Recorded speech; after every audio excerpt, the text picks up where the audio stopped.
Johnny Johns जब 6th grade में थे तब उनके परिवार की हालत ठीक नहीं थी, तो अपने परिवार की मदद करने के लिए उनको पढ़ाई ड्रॉप करनी पड़ी थी। वर्ल्ड वॉर 2 के बाद की ये बात है, जिस टाइम पर ग्लोबल क्राइसिस चल रहे थे। 18 साल के हुए तब कंपलसरी मरीन कॉर्प्स ज्वाइन करना पड़ा, लेकिन उनको पढ़ाई करने का बहुत ज्यादा शौक था, तो नाइट स्कूल ज्वाइन कर लिया और पढ़ाई की फिर से शुरुआत की। एक तरफ वो वियतनाम वॉर का भी हिस्सा थे, लेकिन साथ साथ में उन्होंने जूनियर कॉलेज डिप्लोमा और लुजानिया स्टेट ऑफ यूनिवर्सिटी से कॉरेस्पॉन्डिंग कोर्सेज करना शुरू कर दिया। 1973 में भाई जब रिटायर हुए, उसके बाद यूनिवर्सिटी ऑफ हवाई से बैचलर डिग्री हासिल की, उसके बाद LSU से मास्टर डिग्री हासिल की और 83 इयर्स की एज में भाई ने LSU से PhD पूरी करके इतिहास बना दिया।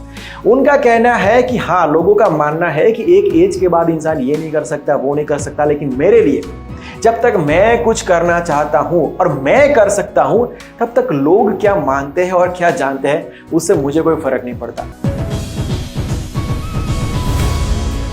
1992 का एक किस्सा है। एक बार रजनीकांत जी की गाड़ी को पुलिस वाले ने रोका। उन्होंने पूछा कि क्या हुआ भाई, तो जवाब मिला कि यहां से CM पास हो रहे हैं तो वेट करना पड़ेगा। रजनी जी ने कहा कि ठीक है, लेकिन कितना वेट करना पड़ेगा, तो जवाब मिला कि आधा घंटा रुकना पड़ेगा। रजनी जी ने कहा कि भाई कोई गाड़ी इतनी बड़ी तो नहीं होगी कि इतना क्रॉस करने में आधा घंटा लग जाए, कम से कम तब तक तो लोगों को यहां से पास होने दो, लोग परेशान हो रहे हैं। पुलिस वाला ने कहा कि नहीं, वेट तो करना पड़ेगा, कंपलसरी करना पड़ेगा। रजनी जी ने कहा कि ठीक है। फिर वो अपनी गाड़ी से उतरे और पास की एक छोटी सी दुकान पर जाकर सिगरेट का एक पैकेट लिया। उनको देखकर वहां पर थोड़ी ही देर में इतनी सारी भीड़ इकट्ठा हो गई कि कंट्रोल करना मुश्किल हो गया।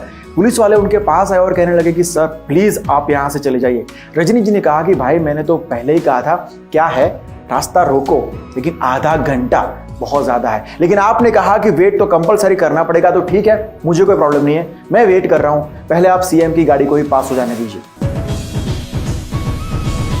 एक बार एक स्टूडेंट मार्शल आर्ट कोच के पास गया। उसने उनको कहा कि सर मुझे मार्शल आर्ट में मास्टर बनना है, कितना टाइम लगेगा? कोच ने कहा कि 10 साल लगेंगे। उसने कहा कि नहीं सर, इतना टाइम नहीं है, मुझे जल्दी मास्टर बनना है, मैं रोज का 10-10, 12-12 घंटे काम करूंगा, अब बताओ कितना टाइम लगेगा? कोच ने कहा फिर 20 साल लगेंगे। उसने पूछा कि ऐसा क्यों सर? कोच ने जो जवाब दिया, इसको आप हर फील्ड में अप्लाई कर सकते हो, ये बहुत बड़ी सीख है, हमेशा के लिए याद रखना।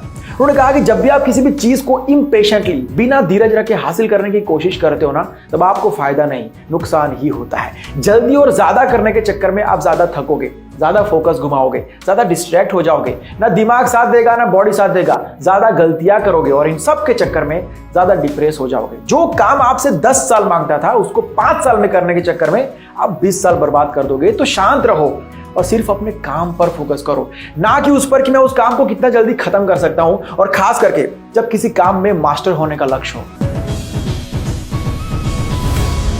नोकिया के CEO ने एक बार कहा था कि हमने कोई गलती नहीं की, फिर भी हमने सब कुछ क्यों गुमा दिया। आपको पता है उनकी गलती क्या थी? उनकी गलती यही थी कि उन्होंने कोई गलती ही नहीं की थी।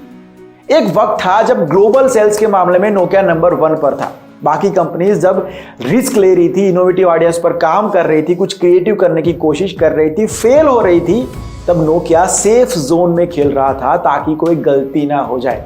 और यहीं पर हुई सबसे बड़ी गलती। हमारी लाइफ में भी ऐसा ही होता है।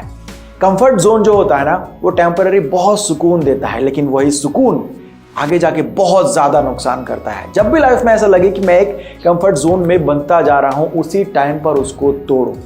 भले ही तकलीफ हो, लेकिन तोड़ो। वही तकलीफ आपका ग्रोथ करेगी, और अगर उस कंफर्ट की आपको आदत पड़ गई तो वही कंफर्ट आपको डुबा देगा।